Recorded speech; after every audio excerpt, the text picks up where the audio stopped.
mwalimu, lakini yeye sasa ana kazi mwenyewe kuweza kujirudisha kwenye mchezo na kurudi kuweza kufunga magoli, sababu tuko na raundi ya 22 striker ukiwa na magoli manne. Lot of questions zitaulizwa, maswali mingi. Vipi huyu kweli ni tufaa?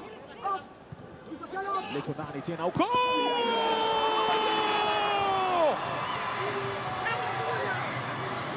Sakwa is the man, Sakwa is the guy. David Sakwa, majuto ni mjukuu. Chomoa ni chomoe, weka ni weke. Walikosa wao, wanafungwa wao.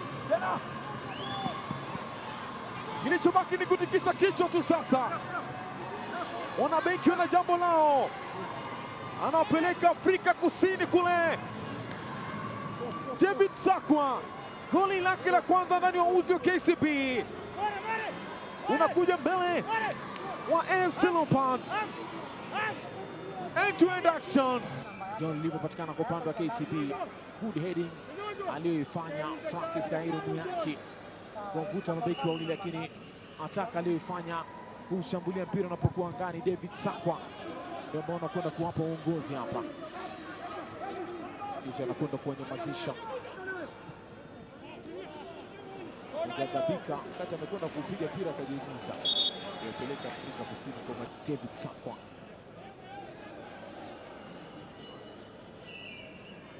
Bado haijaisha mchezo, bado mbichi, upo mwingi wa kuongeza kusawazisha. Coach, sio matokeo ambayo uliweza kuwatarajia, lakini unahisi ni wapi hesabu zako hazizo kuingiana siku ya leo? Nadhani ukiangalia leo tumekuwa na changes kama mbili. Nadhani maybe zinaweza kuwa wamekaa kwa muda bila kucheza na wengine sana, nasema inaweza kuwa maybe ni kwa one doing pia. Lakini naweza sema licha na yote wachezaji wamecheza second half, wamecheza poa, but ni ile tu au kwa luck, uko na luck side yetu. Tunaendelea ku build on that.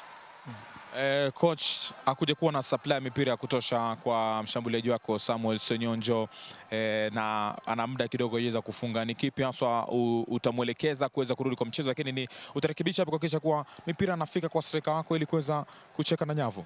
Na ukiangalia game leo yenyewe, ukiangalia ukweli tumemstop sana, hajapata mpira na ni mchezaji mzuri, so hiyo ndio at least kitu tutakuwa tunawakia, lakini tunajua hapo mbele kile kitu tutakuwa tutawakia juu makosa yakifanyika ndio pia coach wana feel kuwa pale kuna pungufu inafaa uongezee. Coach, ulikuwa na momentum nzuri, mechi 6 pasi za kupoteza, hii leo unapoteza momentum, lakini hii kupoteza kwa siku ya leo kutamaanisha nini kwa mechi yako ijayo dhidi ya Shabana siku ya Jumapili?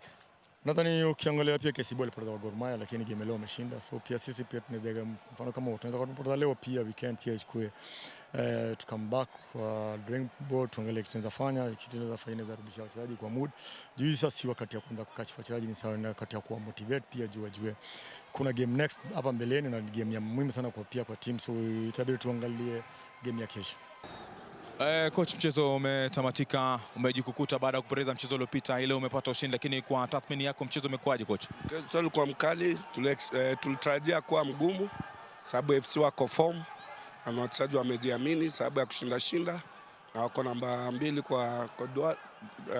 kwa table, so tulijua pale watakuja, but more so plan yetu iliingiana sababu tulisema Madada na Tyson wasicheze because hao ndio engine FC. So tulipokill midfield ikawa tuna nafasi ya kufunga. Na coach, umefanya substitution ya maana kabisa kwa kumpumzisha Samuel, umemleta Francis Kairo ambaye ameongeza nguvu katika kushambulia na ndio ambaye amezalisha goli hili ambalo umeweza kulipata la ushindi. Ndio kazi yake hivyo, lakini tunafikiria Samuel bado kidogo, lakini tunamtarajia kufanya mazuri mbeleni. Kairo pia amekuja kaongeza nguvu ile tulitarajia kwake, na pia ameingia na mtisha, na tangu juzi alikuwa anafikiria kucheza hata kufunga. Kwa hivyo leo tumefanikiwa, tunashukuru Mungu. Na coach, hizi nikasema ni mapumziko, ni siku 2 tu kisha una mpinzani mwingine kwa faida ya Nairobi United. Tuendelee kwa utaendeleza kwa ulichokiacha siku ya leo. Tufunga first leg, pia sisi tuchukue zetu 3 second leg. Tuwezi kubali zote mbili. Gor Mahia alibahatika, lakini sawa tu. Lakini zinakuja lazima tukufe tu na mtu.